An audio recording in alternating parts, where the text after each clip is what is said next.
by the end of 2025, will AI's rapid advancements redefine the boundaries of creativity, challenging the very essence of human imagination? We're going to have a good conversation about that in a moment.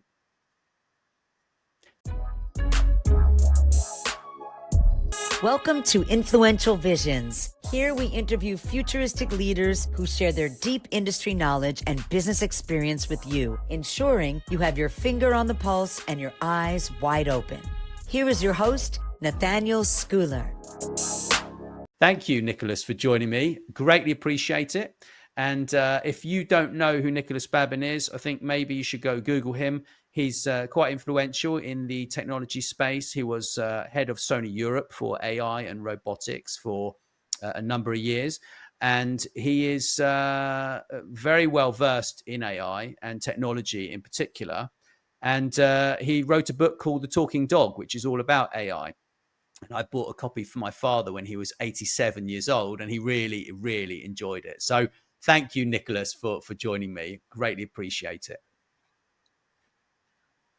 Thank you, Nat. It's always a pleasure. Super. Always a pleasure. Super. Really enjoy it. So, I mean, look, we all know what's been happening with tech, right? And we know that you can create content very quickly. You can create images, you can create videos, you can create all sorts of things. I mean, we've recently, the last couple of days, I've seen a video circulating with Zelensky and Trump, right? Someone created this video, put a voiceover on there, copied Zelensky's voice and these sorts of things. Clearly it was a fake.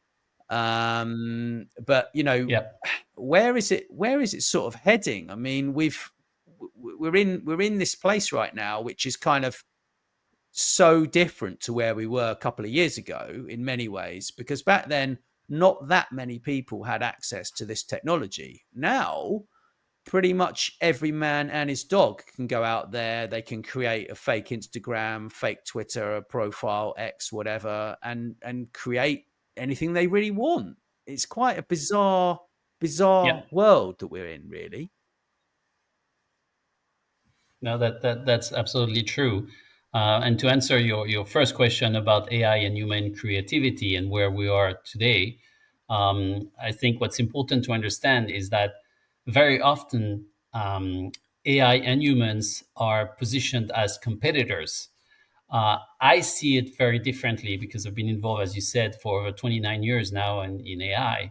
And so for me, I see it as really functioning best as collaborators, meaning that, the collaboration with AI and humans are empowering humans to actually be augmented. The example you gave with Zelensky and Trump is exactly that. It came from a human brain first, and AI was just a tool used to make it happen. So when you look at the nature of human creativity, it's all based on experience, emotion, intentions. It comes from our, I would say that, inner ability to imagine beyond data.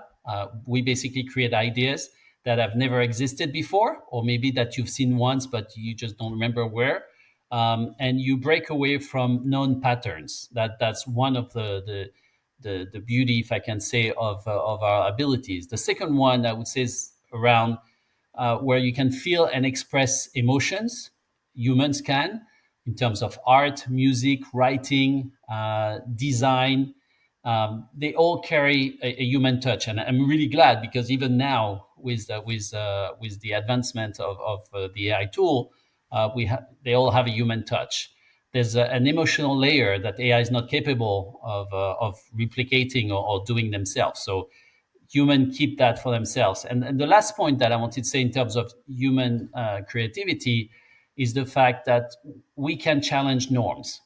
We can invent new genres. We can disrupt industries. We think outside of the box in ways that AI which is trained on past data, cannot do. So, I mean, I know these are words that I can use because I'm a human, but there are many examples about this. When you think about painters, When you think about progress that we've done with NASA, with SpaceX, when you think about somebody like Steve Jobs and Apple, what he did creating iPod, when actually the Walkman was invented by Sony. It was Steve Jobs' brain that made it work and made it such a big success, and then what he did with the iPhone design. It's all like revolutionary. He invented revolutionary products, and that's what makes human completely unique, I Right. would say. Then you have AI that can help you with creativity. So AI has great capabilities because it can generate ideas very rapidly. As you know, it can create millions of variations of text, images, and sounds in seconds. It can recognize patterns, as I mentioned earlier. Humans get out of patterns if they can, but AI will detect what resonates with audiences based on massive data sets that even a human brain cannot comprehend, and making it a powerful tool in marketing and content creation, for example. But what I see with AI, and that's really to me the biggest strength, is it can enhance human work. So like systems that you like Adobe Sensei, or even DAL-E, the image creation from OpenAI, generative music platforms will help artists automating aspects, like boring, mundane aspects of their work. So that's what you can find in AI creativity. So, for example, AI generated art. I read an article the other day about the Christie's that auctioned an AI created painting for, I can't remember, like something close to half a Wow. million, if I Wow. remember correctly, dollars. So AI can participate in the art world. And now I've also read an article about in the US saying that in terms of copyright, you can now copyright AI work as long as it has been edited Aha. by a human. AI assisted music. It can help create albums, suggesting harmonies, composing melodies that will match what your audience like. AI driven writing, as you know, we've all used the GPT Mhm. like type of models. Anyway, the LLMs, what we call the large language models, that are capable of generating novels, screenplays, news articles, and accelerating content creation. But one very important point that I want to stress today is about the AI's limitation in creativity, because AI is very impressive and we've seen it. And again, the speed it treats, it manages data, and it helps you get some content is just unheard of. But to me, it has significant drawbacks when it comes to true creativity. Because, for example, it will lack original thought. I was talking about Steve Jobs earlier, and what made Steve Jobs unique is the fact that he had all these unique thoughts. With AI, it will generate content which is based on past data, but doesn't truly invent anything new, right? It's not possible because, again, it's not a human brain. There's no emotional depth with AI. It can mimic sentiment, and it can detect sentiment based on the words you're going to use, the speed of using those words, but doesn't actually feel anything. And it makes it, to me, human stories or storytelling is more compelling when it comes from a human rather 100%. than from AI. Then I would say AI depends, which is quite interesting, on human input. AI still requires prompts, tuning, guidance to produce Yeah. its best work, right? So that to me are three major limitations that you can find in creativity.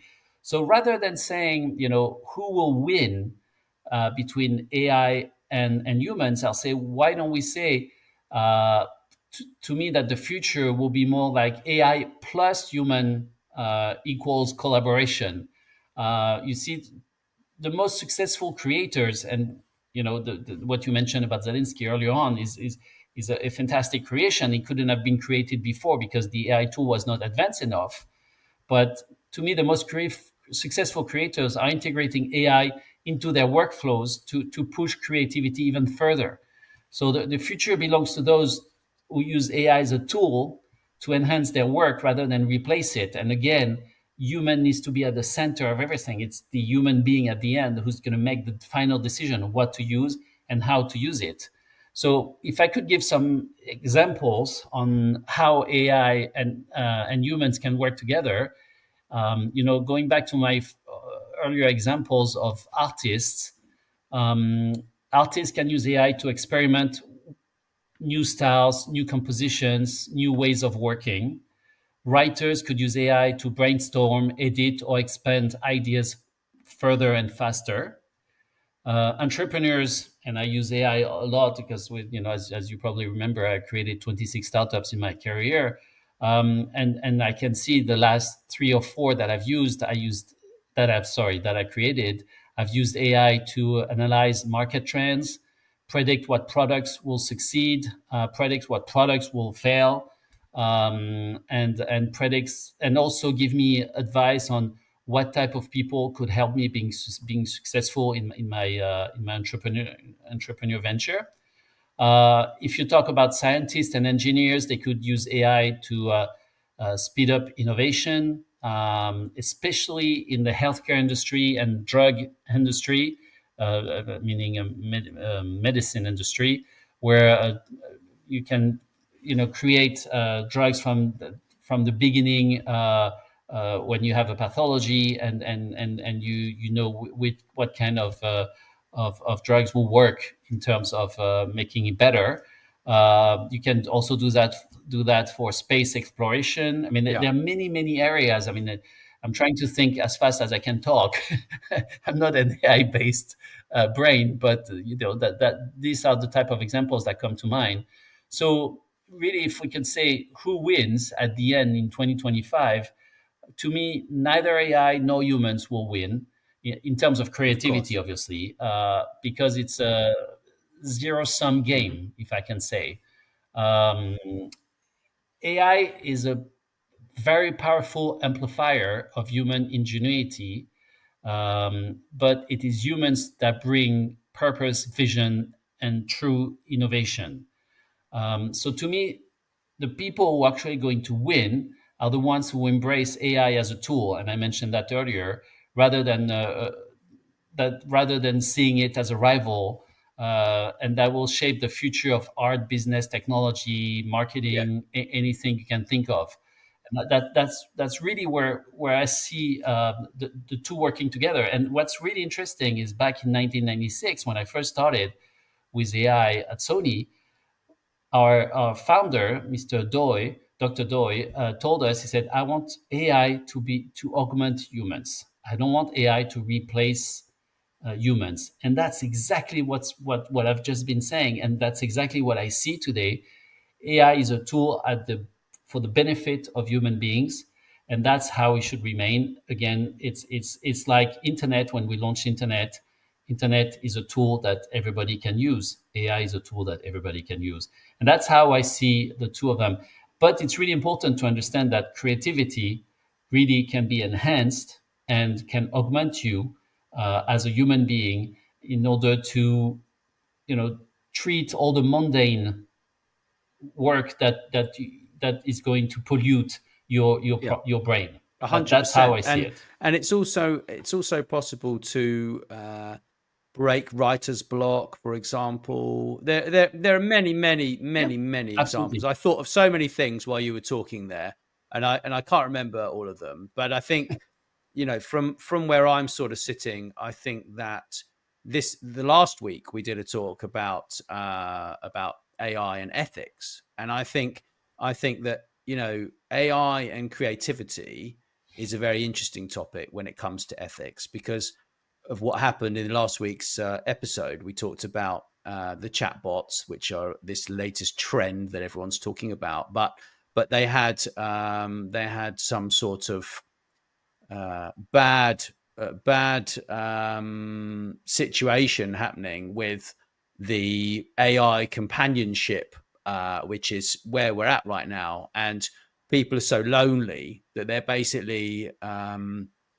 talking to chatbots for 2 hours a day in some instances, and these sexually charged underage celebrity bots and unanswered legal questions complicate a burgeoning industry. And we if these companies and these investors, because basically this company was actually invested in by some very large VCs in Silicon Valley. I'm just trying to look for the name of those here. I'm not going to, probably it was in last week's, but basically we are in a dangerous place if people don't do due diligence when they are creating these products and services. Then I believe that there will be legislation imposed upon these companies if they do not stand up and actually create or be part of some kind of organization. There are a number of these. If they don't join the organization or make one themselves, then they're going to continue to push the boundaries of, frankly, what you and I deem to be ethical and morally correct, in my personal opinion. I mean, we talked a little bit about this before, but we are in a place right now where, you know, people are extremely worried about their jobs. I even speak to a number of professors in top universities. I mean, we're talking the top 10 universities in the world, and one of them is an AI professor who I speak to regularly. And he is deeply concerned about people's jobs. And this isn't 20 years away. This isn't maybe 10 years away. It's actually less than that. I know a number of people that are not employed anymore within the marketing space because the companies they worked for decided to get rid of them. And these are hugely experienced people with amazing people skills, amazing skills at managing campaigns and doing PR. And they've been replaced, obviously, by cheaper juniors who are happy to work with the AI and work for cheaper. But I'm coming at this from a half glass full, like you are, Nicolas, and I see it as it's the same as mechanized farming. It's the same as all of these instances of reincarnation of our jobs, because our jobs are being reinvented all the time, right? And I think that the people who win, like you say, like Michael Tobin, OBE says, like Stephen and I talk about all the time, is the people that augment their jobs, and they use the AI rather than being lazy. They actually use the AI and tell it what to do and control the output, instead of the people that are complacent. And this has been going on for hundreds and hundreds of years. If you're complacent in a job, if you were king of England and you were complacent 200 years ago, 300 years ago, even more recently than that, you might get assassinated, right? And this is the same in your job. You will be replaced if you don't learn how to use a lot of these things. And it doesn't matter what area of that business you're in. But the real problem is actually the businesses that are not implementing these tools and not allowing their employees to use them, because what happens is these employees go rogue, right? And they use their own personal AIs, absolutely, which are not as secure. And then there is an input and output of data flow, which could be sensitive data. And actually, I'm quite worried about that. I think there are probably a lot of people that are doing that within these large corporations, certainly within the technology industry, that big corporations are quite slow to act in many cases. And I think we are gonna see a lot of bad things happen, but I think also good things are kind of underneath it all. I mean, I find my job way more rewarding. It's way more interesting. It's faster to get brain input, and it's faster to make decisions. Yeah. It's quicker to administer, do the administration on websites. But that's not all AI, right? AI is in everything. This is what people, you know, they use the word artificial intelligence like it's like the be all and end all, but they're actually missing it. It's in every single thing that we use. Absolutely. In technology. Yeah. And everything you just described to me is a society issue, because it's not about AI. It's not about it's about evolution, and it's about transformation. Nobody should feel comfortable staying 40 years in a job like our grandparents used to, right? The society has evolved. Society is now, fast paced, fast moving, using technology, using tools that we've never seen before. And so, what in the past, as I mentioned, maybe 40 years was an exaggeration, but what you would see in 30 years, you now see it in about Yeah. 3 to 5 years, even I would say even 1 to 3 years, right? So you mentioned the King of England. Look at the difference today between King Charles and his even was it his uncle? No, his great uncle, the Queen's brother, who was just before the Queen, or even his own father. No, not his own father, his own grandfather. Don't worry. Sorry, I'm Don't worry. missing a generation here. But his own father was perfect for his time. King Charles is now evolving to somebody who is getting better for his time, because he needs to be closer to the people. There's it's look at all the revolution that happened, and I'm French. I can talk about that. um, exactly, but it was a revolution at that time, when because king was like God. Right. You'd never touch the king, right? Do you remember? Nobody could touch Queen Elizabeth. They were not allowed. Well, now I'm sorry, but I see King Charles going around and people taking and taking a selfie with him and things like that.